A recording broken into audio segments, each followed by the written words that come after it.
You go to bed healthy, you wake up dying. A fever strikes without warning. Dark swellings appear under your arms, along your neck. Within days, sometimes hours, your entire family is gone. Church bells ring so constantly that cities stop counting the dead.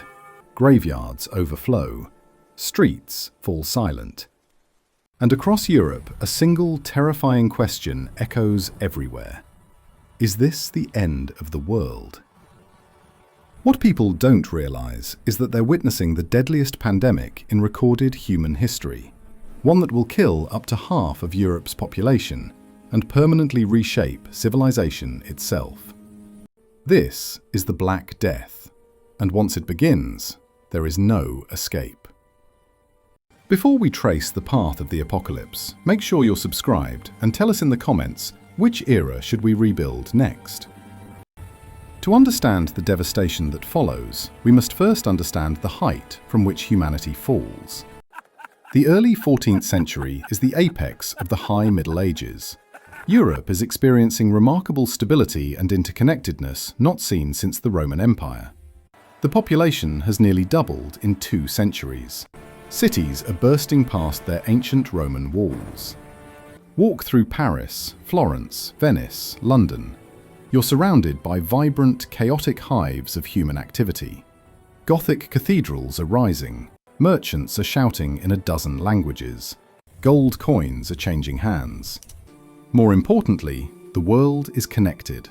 A merchant in Venice can buy silk that traveled the entire length of Asia through the Pax Mongolica. This vast network is moving spices, gold, and technology across continents with unprecedented speed. It's a glorious, bustling world. But this interconnectedness is a double-edged sword. The same ships bringing wealth are about to deliver the greatest catastrophe in human history. The origin of the apocalypse lies thousands of miles away, in the vast steppes of Central Asia, likely modern-day Kyrgyzstan or northern China. Here, an ancient biological agent has existed for millennia. Yersinia pestis, a bacterium of ruthless efficiency living in the burrowing rodent populations, marmots and ground squirrels. But in the 1330s, the delicate balance is disrupted. Ecological stress devastates the rodents' food sources.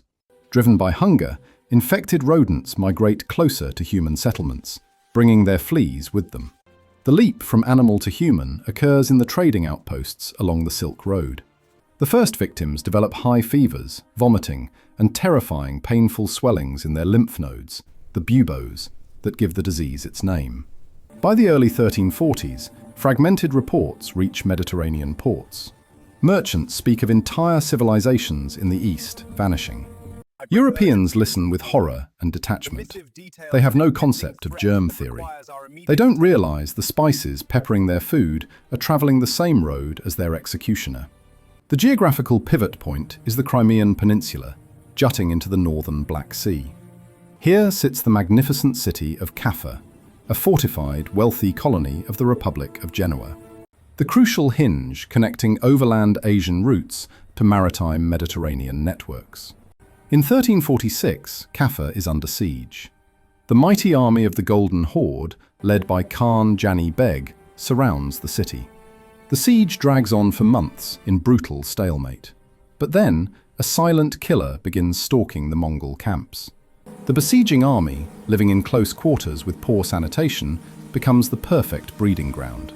Soldiers are dying by the hundreds, then thousands. The Mongol army is dissolving, not from enemy action, but from biology. Witnessing his army disintegrate, Jani Beg makes a horrific decision that will change the course of history. In an act of desperate biological warfare, he orders the corpses of his plague-ridden soldiers loaded onto trebuchets. For days, the sky over Caffa rains dead bodies. The Genoese defenders watch in horror as pestilent corpses smash onto roofs and into market squares.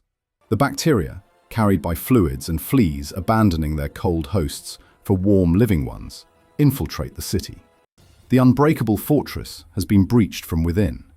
Panic grips Caffa. The wealthy Genoese merchants utilize their greatest asset, their ships. 12 galleys, loaded with refugees, cargo, and unseen stowaways slip out of the harbour, heading for home. They become vectors of death.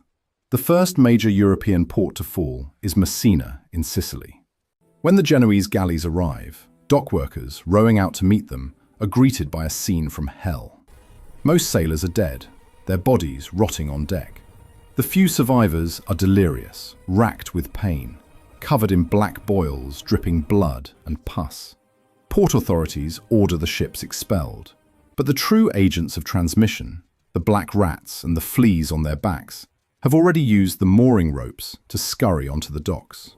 Within weeks, the social fabric of Messina disintegrates. By early 1348, the great maritime republics are crumbling.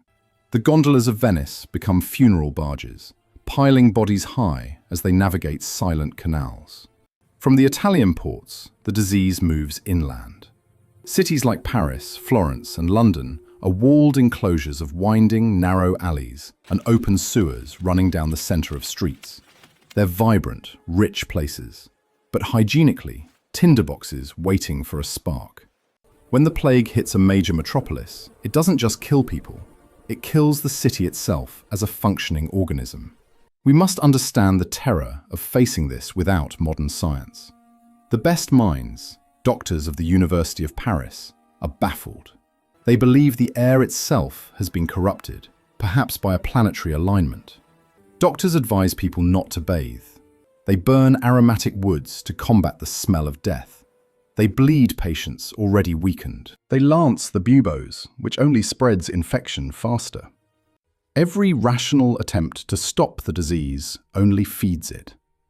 The Italian writer Giovanni Boccaccio witnesses the devastation of Florence, a city losing perhaps 60% of its population. The terror of contagion is so great that the most sacred bonds of humanity are severed. Fathers abandon sons. Wives leave husbands to die alone in their beds. The sick are walled up in their homes.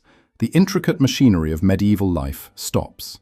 Laws are ignored, courts close, bakeries stop baking. The sounds of a busy city are replaced by heavy, oppressive silence, broken only by constant tolling of church bells until the ringers themselves die. The dead pile up faster than they can be buried. Consecrated churchyards become full, leading to massive plague pits, trenches where bodies are stacked like cordwood, layer upon layer. In the 14th century, there's no distinction between physical and spiritual worlds. An event of this magnitude can only be direct divine chastisement, God punishing humanity for sins. People flock to cathedrals, praying for deliverance, massing together in processions that only spread the pneumonic form faster. When prayers fail, a desperate, radical piety emerges. The flagellant movement sweeps northern Europe. Bands of hundreds of men march from town to town. Twice daily, in public squares, they strip to the waist and whip themselves with leather scourges tipped with iron spikes, drawing blood in public penance, hoping to appease God's wrath. But as the death toll mounts, the need for a tangible scapegoat grows darker. A horrific conspiracy theory takes root, that Jewish communities are poisoning the wells. Despite the Pope pointing out that Jews are dying just as quickly as Christians, mob mentality takes over. Horrific pogroms erupt.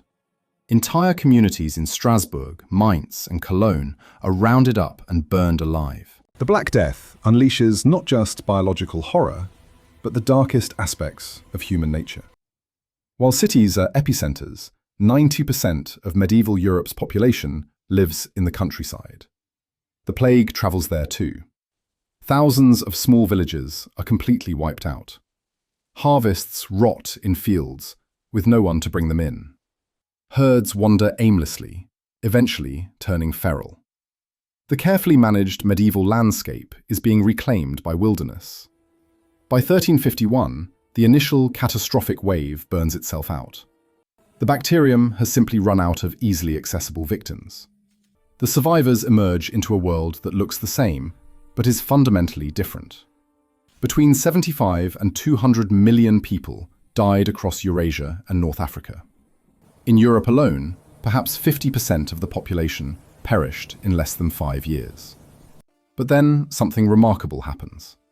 The massive depopulation creates severe labor shortage.